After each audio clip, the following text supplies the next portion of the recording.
Приветствуйте на канале Hard Reset. Сейчас я тебе покажу, как произвести сброс заводских настроек на телефоне Samsung A54. Переходим для этого в настройки телефона. Опускаемся до общих настроек. Здесь опускаемся до кнопочки сброс.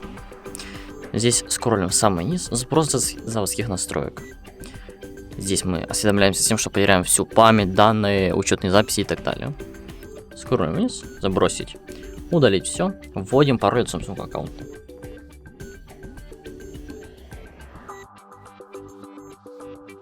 Что ж, как можем видеть, сброс к заводским настройкам прошел успешно, после чего можем произвести первоначальную настройку телефона.